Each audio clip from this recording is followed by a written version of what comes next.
Building an internal comms team from the ground up is a massive undertaking.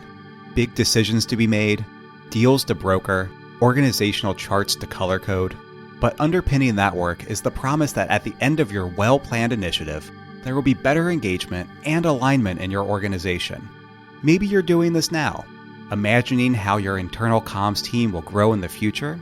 Or maybe you're looking at your current structure and wondering if some moves need to be made to prepare your department for what's next.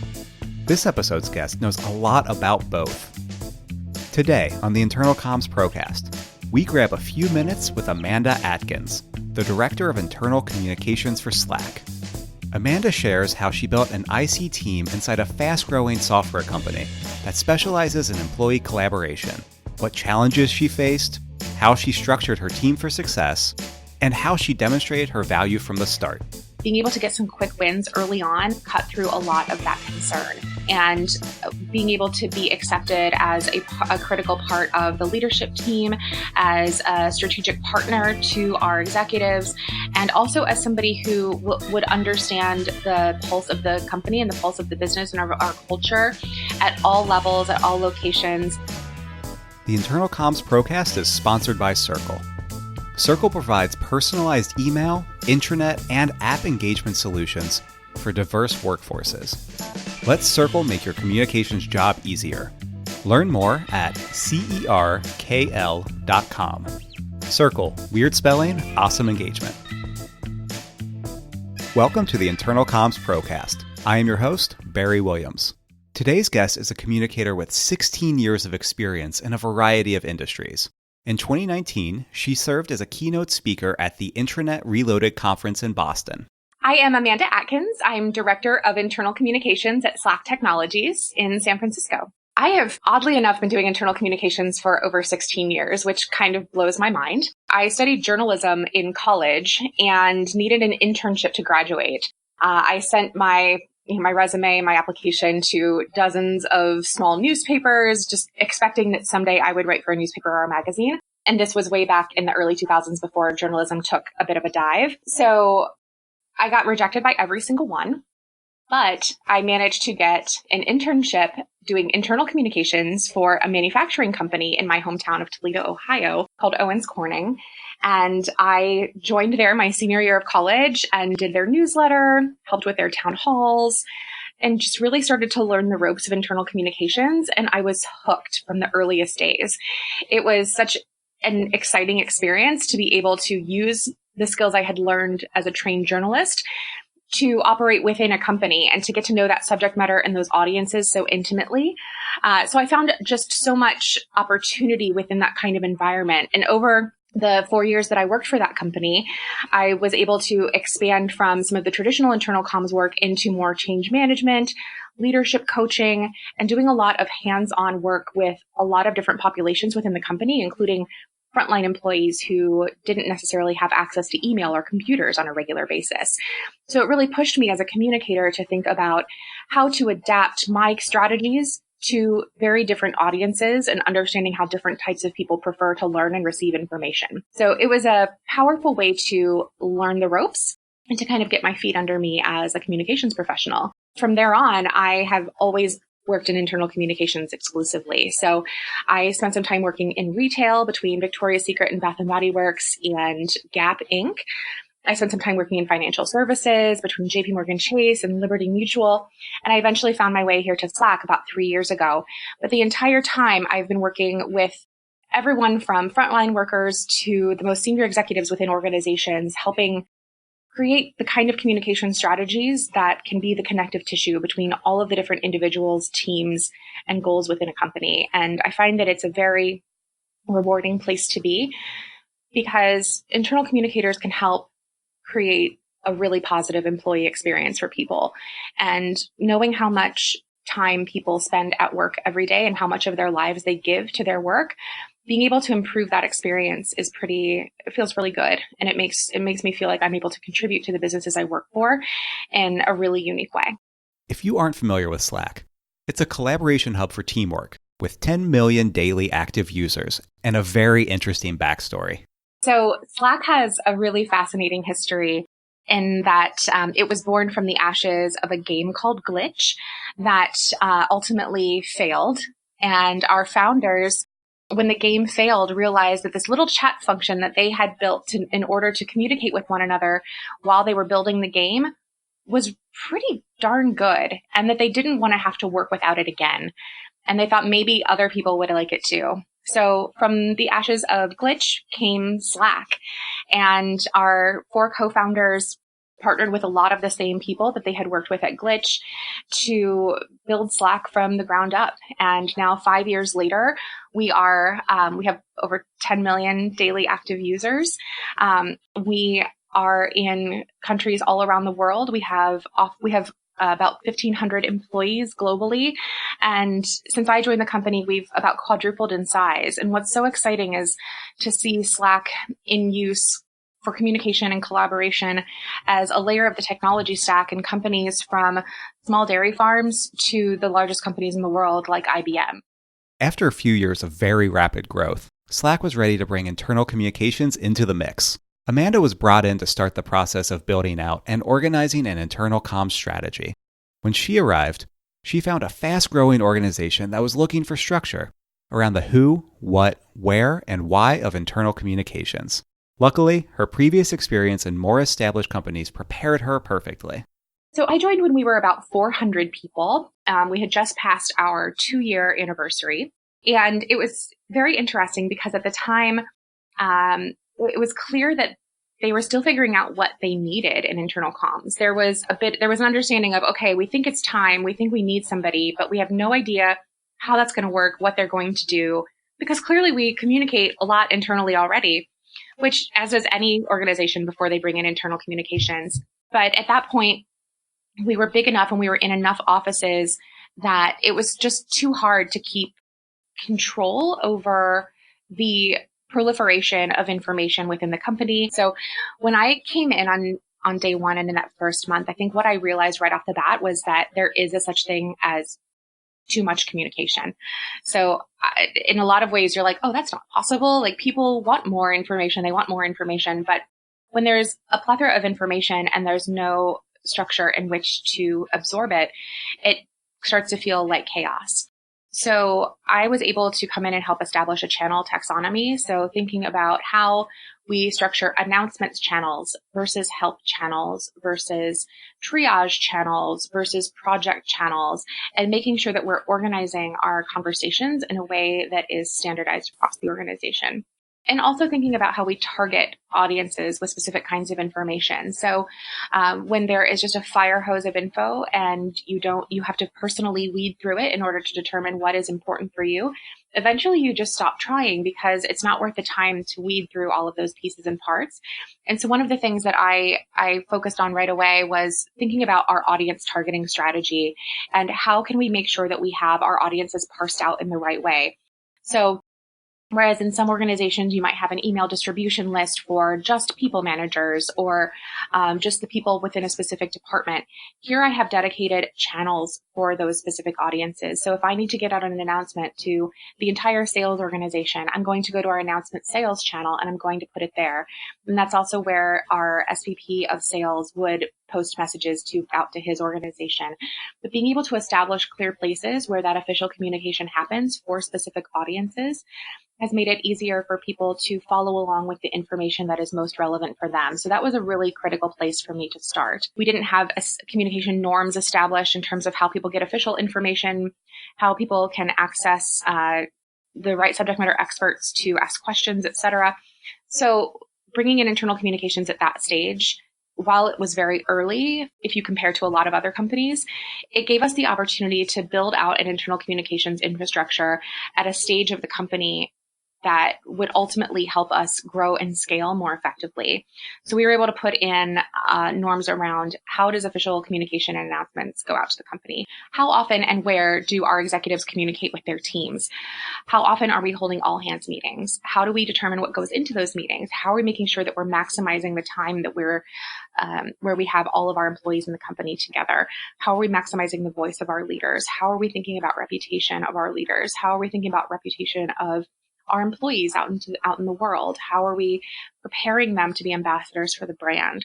So we were able to put that infrastructure into place early so that as we have grown, we've been able to build that into just the ethos of how we operate as an organization and into how we hire, into how we nurture our employees, how we grow them, how we develop them. And it's been a really powerful experience to see how much of that early work has been able to scale with the company as it's grown and as I've grown my own team. I also did a lot of listening. So back to the idea that, communication was happening, but without strategy, it kind of felt like the Wild West. Even within that, there were some things that were working and some things that were really key to the culture and some things we didn't want to lose. So for me, it was important to understand those things so that as we grew, we could effectively honor and integrate what did work while correcting those things that were no longer working. More from Amanda Atkins after this break. Internal Comms Pro is proud to present the Rise and Shine series, coming to a city near you. Engaging and energizing, Rise and Shine events are designed with the IC Pro in mind. A featured speaker kicks off the event with a talk about the most current strategies, tools, and best practices. Then a panel of experts shares how they applied the speaker's topic in their own organizations. You will leave with new ideas you can actually implement the next day. See where we are going to be next and join the fun at internalcommspro.com/shine. We are back with Slack's Amanda Atkins. One of Slack's primary selling points is that it helps connect teams inside organizations to information that matters to them. When Amanda joined Slack, she faced a major challenge. How do you sell the value of internal communications inside a company that specializes in internal communications? Amanda knew that listening and a series of quick wins would help her demonstrate the value of great internal comms. Here's how she did it.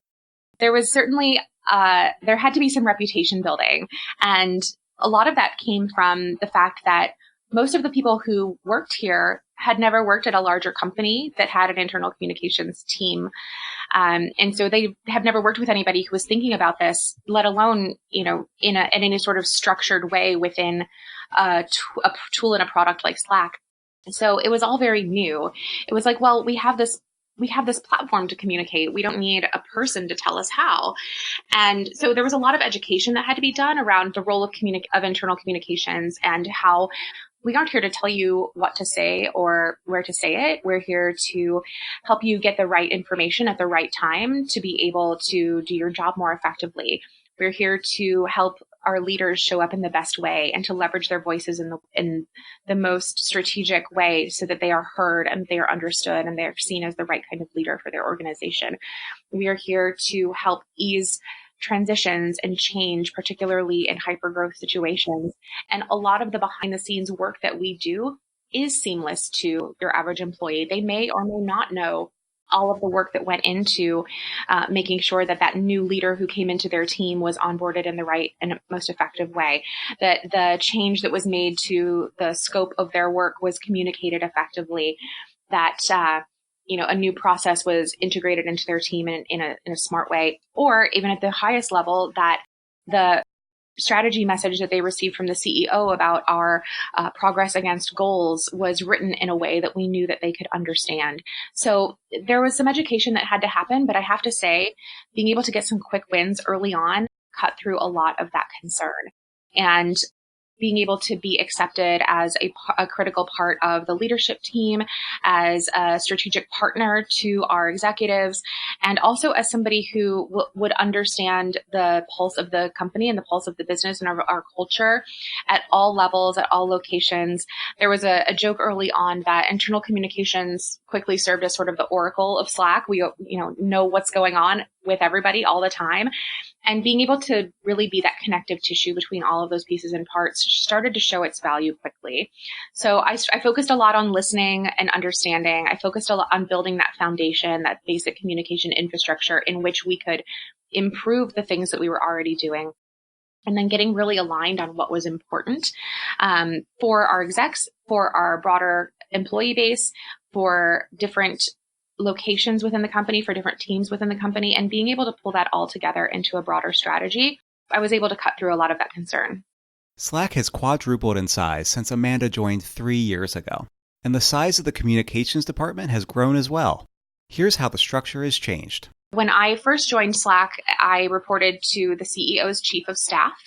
And at that time, it was just me doing internal communications, and we had one person doing PR. So she and I were kind of in the trenches in those early days, even though we reported to different people, because I think she reported into the head of marketing at the time. We were always attached at the hip and trying to tackle these internal communications challenges together. And then over time, as the need grew within the company, we were lucky enough to be able to hire our boss. And so we have a phenomenal SVP of Global Communications, Terry Anderson, who joined us from Intel. And she is able to help us just stay aligned and has built the team out to about 20 folks who are around the world. And so I have my team strictly of internal communicators. There are 7 of us total. I oversee all the big picture stuff. So I work directly with our CEO. I do a lot of his executive communications and really thinking about our big picture strategic messaging. How do we talk about our objectives, our goals, our progress against those goals? What are we doing from a cultural perspective, et cetera? And then I have the folks on my team primarily aligned with specific functions within the company. So I have someone who oversees internal communications from top to bottom for sales and marketing, someone who oversees for customer experience, which is our customer support function, someone who handles our product and engineering teams, and then someone who handles our business operations and HR organizations. And I highly prefer having people aligned with departments for a few reasons. One is because they are able to know and understand that part of the business inside and out. They become subject matter experts on whatever that team discipline looks like, whatever the goals of that organization are, the people, the culture within those teams, the priorities within those teams. They're able to build really strong, close relationships with the executives over those teams and act as their strategic communications partner and advisor whenever anything major comes up. So certainly they're handling all of the repeatable programmatic type communications, whether it's org changes, process changes, goals, progress, that kind of stuff. But they're also there to help those leaders show up in the best way. They're thinking about when should they be communicating to their teams and how. They're thinking about how questions and concerns are being answered. They're able to raise issues to the executives they might not otherwise know about.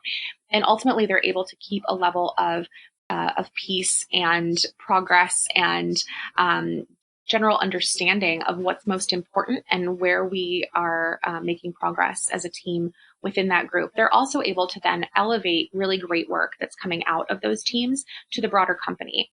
So they're able to look inside the organizations they support, but then also elevate content and stories outside of those organizations when appropriate. So it's a model that helps them be really deeply embedded. At the same time, I do make sure that there is a cross-functional element within all of my teams.